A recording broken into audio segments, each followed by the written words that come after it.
بسم اللہ الرحمن الرحیم۔ تہجد کی فضیلت اور اس کی ترغیب۔ کتاب کا نام ریاض الصالحین، صفحہ نمبر 103۔ اللہ تعالیٰ کا ارشاد ہے کہ کسی قدر رات کے حصے میں تہجد پڑھا کیجیے جو کہ آپ کے لیے زائد چیز ہے۔ امید ہے کہ آپ کا رب آپ کو مقام محمود میں جگہ دے گا۔ اسراء پارہ 15۔ دوسرے مقام پر ارشاد ہے کہ ان کے پہلو خوابگاہوں سے علیحدہ رہتے ہیں۔ سورہ سجدہ پارہ نمبر 21۔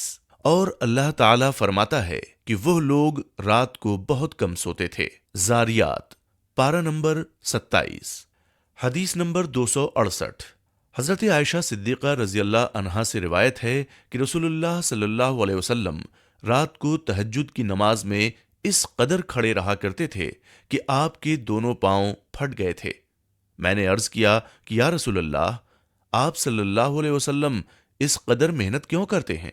باوجود یہ کہ اللہ تعالیٰ نے آپ کی اگلی اور پچھلی لغزشیں اگر بالفرض ہوں سبھی معاف کر دی ہیں۔ فرمایا، کیا میں اللہ کا شکر گزار بندہ نہ بنوں؟ بخاری و مسلم۔ اور حضرت مغیرہ رضی اللہ عنہ سے بھی یہی مضمون مروی ہے۔ بخاری و مسلم۔ حدیث نمبر 269۔ حضرت علی رضی اللہ عنہ سے روایت ہے، وہ بیان کرتے ہیں کہ نبی اکرم صلی اللہ علیہ وسلم ان کے اور حضرت فاطمہ رضی اللہ عنہا کے پاس رات کو تشریف لائے اور فرمایا کہ کیا تم صلاۃ اللیل نہیں پڑھتے؟ بخاری و مسلم۔ حدیث نمبر 270۔ حضرت سالم بن عبداللہ بن عمر بن خطاب رضی اللہ عنہم اپنے والد حضرت عبداللہ سے نقل کرتے ہیں کہ رسول اللہ صلی اللہ علیہ وسلم نے ارشاد فرمایا کہ عبداللہ رضی اللہ عنہ بہت اچھا آدمی ہے، اگر رات کو بھی نماز پڑھتا رہے۔ حضرت سالم رضی اللہ عنہ بیان کرتے ہیں کہ حضرت عبداللہ رضی اللہ رات کو اس ارشاد کے بعد نہیں سوتے تھے مگر تھوڑا۔ بخاری و مسلم۔ حدیث نمبر 271۔ حضرت عبداللہ بن عمرو بن عاص رضی اللہ عنہما سے روایت ہے، انہوں نے بیان کیا کہ رسول اللہ صلی اللہ علیہ وسلم نے مجھ سے فرمایا کہ اے عبداللہ، فلاں کی مانند نہ ہونا کہ پہلے تو وہ تہجد پڑھتا تھا اور پھر اس نے تہجد کو ترک کر دیا۔ اس حدیث کو بخاری اور مسلم نے روایت کیا ہے۔ حدیث نمبر 272۔ حضرت عبداللہ بن مسعود رضی اللہ عنہ بیان کرتے ہیں کہ ایک شخص کا رسول اللہ صلی اللہ علیہ وسلم کے سامنے تذکرہ کیا گیا کہ وہ ایک رات کو سوتا رہا یہاں تک کہ صبح ہو گئی۔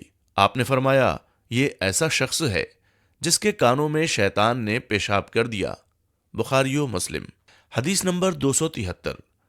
حضرت ابو ہریرہ رضی اللہ عنہ سے مروی ہے، انہوں نے بیان کیا کہ رسول اللہ صلی اللہ علیہ وسلم نے ارشاد فرمایا کہ جب آدمی سو جاتا ہے تو شیطان اس کی گدی پر 3 گرہیں لگا دیتا ہے، ہر گرہ پر یہ منتر یعنی دم کر دیتا ہے کہ ابھی تو رات بہت باقی ہے، سوئے جا۔ پس اگر اتفاقیہ اس کی آنکھ کھل گئی اور اس نے کبھی ذکر الہی کر لیا تو اس سے ایک گرہ کھل جاتی ہے، اور اگر وضو کر لیا تو دوسری گرہ بھی کھل جاتی ہے۔ اس کے بعد اگر نماز پڑھ لی تو سب گرہیں کھل جاتی ہیں، اور صبح کو آدمی ہنسی خوشی اور تازہ دم ہو کر اٹھتا ہے، ورنہ مردہ دلی، سست اور کاہل ہونے کی حالت میں صبح کرتا ہے۔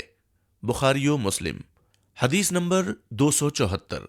حضرت عبداللہ بن سلام رضی اللہ عنہ سے مروی ہے، فرماتے ہیں کہ رسول اللہ صلی اللہ علیہ وسلم نے ارشاد فرمایا کہ اے لوگوں، خوب سلام کیا کرو اور محتاجوں کو کھانا کھلایا کرو، اور جب لوگ سوئے پڑے ہوں تو تم راتوں کو نمازیں پڑھا کرو تو جنت میں سلامتی کے ساتھ داخل ہو جاؤ گے۔ حدیث نمبر 275۔ حضرت ابو ہریرہ رضی اللہ عنہ سے روایت ہے، وہ بیان کرتے ہیں کہ رسول اللہ صلی اللہ علیہ وسلم نے ارشاد فرمایا کہ رمضان کے بعد افضل روزہ محرم کا ہے، اور فرض نمازوں کے بعد افضل نماز قیام اللیل یعنی تہجد کی نماز ہے۔ حدیث نمبر 276۔ حضرت عبداللہ بن عمر رضی اللہ سے مروی ہے، بیان کرتے ہیں کہ رسول اللہ صلی اللہ علیہ وسلم نے ارشاد فرمایا کہ رات کی نماز 2 رکعت ہے، پھر جب صبح کا خوف ہو تو 1 رکعت کے ذریعے سے وتر بنا لو۔ حدیث نمبر 277۔ حضرت ابن عمر رضی اللہ عنہ سے روایت ہے، بیان کرتے ہیں کہ نبی اکرم صلی اللہ علیہ وسلم رات کو 2 رکعت پڑھتے تھے اور 1 رکعت کے ذریعے اپنی نماز کو وتر بنا لیتے تھے۔ حدیث نمبر 278، حضرت انس رضی اللہ عنہ سے مروی ہے، بیان کرتے ہیں کہ رسول اللہ صلی اللہ علیہ وسلم مہینے میں افطار کرنا شروع کرتے تو ہم گمان کرتے کہ آپ اس مہینے میں کوئی روزہ ہی نہ رکھیں گے، اور جب آپ روزہ رکھنا شروع کرتے تو ہم خیال کرتے کہ آپ اس مہینے میں افطاری ہی نہیں کریں گے، اور اگر تو چاہے کہ رات کے وقت آپ صلی اللہ علیہ وسلم کو نماز پڑھتا ہوا نہ دیکھے تو یہ تو دیکھ لیتا، اور تو اگر چاہے کہ آپ صلی اللہ علیہ وسلم کو سوتا ہوا پائے تو آپ صلی اللہ علیہ وسلم کو سوتا ہوا پاتا۔ بخاری۔ حدیث نمبر 269، حضرت عائشہ صدیقہ رضی اللہ عنہا سے مروی ہے، وہ بیان کرتی ہیں کہ رسول اللہ صلی اللہ علیہ وسلم رات میں تہجد کی 11 رکعت پڑھتے اور اس نماز میں سجدہ اتنا لمبا کرتے جتنی دیر میں تم میں سے کوئی 50 آیات پڑھے، اپنے سر کو اٹھانے سے پہلے پہلے اور صبح کی نماز سے پہلے 2 رکعت پڑھتے، اس کے بعد اپنی داہنی کروٹ پر لیٹ جاتے، یہاں تک کہ مؤذن یعنی اذان دینے والا آپ صلی اللہ علیہ وسلم کو نماز کی اطلاع کرنے کے لیے آتا۔